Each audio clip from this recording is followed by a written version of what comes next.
Leading our bulletin this hour, the focus today is directly on Eskom and the National Energy Regulator of South Africa. NERSA has granted Eskom an 18.65% tariff increase for the 2023 and 2024 year. This as the power utility struggles to keep the lights on.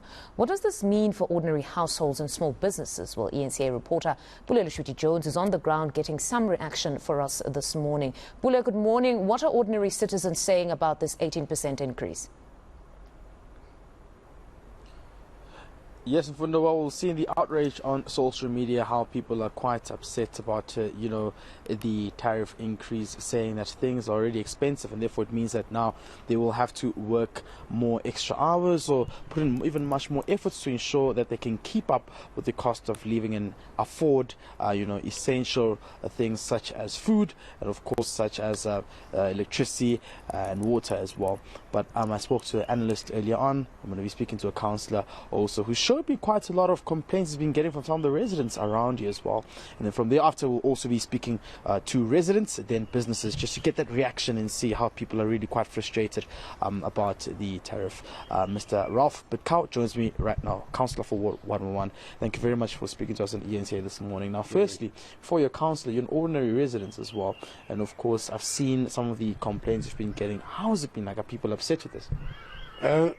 People are highly upset because you've got the load shedding on the one side and you've got technical outages on top of that. So some of them are now out for 24 hours. The problem is that we're not getting proper feedback. We don't get the feedback from City Power, and we're being treated like mushrooms, kept in the dark. And that is where the biggest problem comes in. If we had proper communication and people knew what was happening, when power doesn't come back after load shedding, that there's immediately something coming out from City Power saying we have a problem, it's coming from Eskom's side or it's coming from our side, whatever, people would be much more lenient in what's happening. But I mean, this whole issue, it goes right to the top. We've got, as I said, we've got the load shedding, which is a national issue on the one side. We've got the breakdown, the technical breakdowns, which are local issue. And, then they say, well, we've been down for 24 hours, now take us off the load shedding schedule. We can't do that because it's a national issue. It's not a local issue.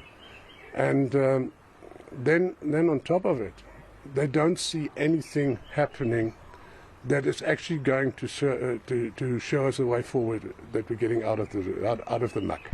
Before I head to the issue of the tariff hike by NERSA as well, let's speak about the crime in the area, how people are getting mugged at robots as well, how also robots aren't working. You find that there's traffic and someone is stuck in traffic for hours, but there's nothing they can do because of the crime. I mean, you've received some of the complaints as well. The crime issue, we've got a major issue with crime. Even with the moment that there's load shedding, they're stealing cables and that. That is a big issue. But we're living in a criminal society, and yes, criminals are taking advantage of the fact when the power goes out. And then on top of it, we've got robots that are out that are not getting repaired. We've got issues with certain robots on provincial roads that are just being ignored. Bellius and Malebongwe, it's a provincial issue. It's not being done.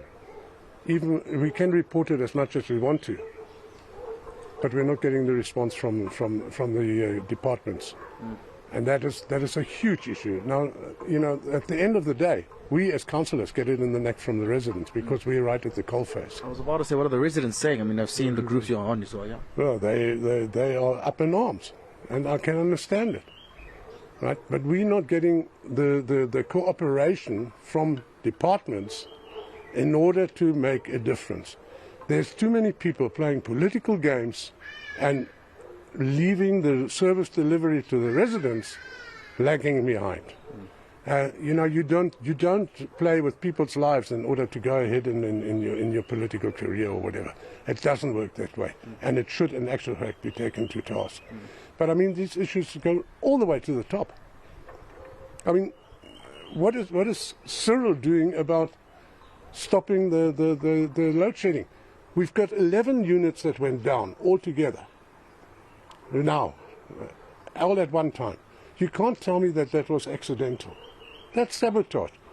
Where's NPA? Where's the Hawks? Where's the police in order to arrest these guys? We are being held ransom by criminal elements in this whole country. And it's a huge, huge issue. It's got to change. Definitely. I mean, also, when you speak about, government having to intervene, you look at what the presidential spokesperson said yesterday, saying the president's hands are tied and cannot intervene when it comes to the issue of the tariff hike. Is this something you would say is concerning? Residents now have to keep up with the cost of living, which is quite frustrating for them. Cost of living, we've got an inflation rate of 5-6%, and now we're looking at an electricity hike of 18.65. That's ridiculous. Right? And if we actually saw something happening with the money and something improving, it would be great. But we don't see it. And we don't see the president going out and saying, right, I can't do anything about the tariff hike, but I will do something about the criminal element. It's not, he's not doing it.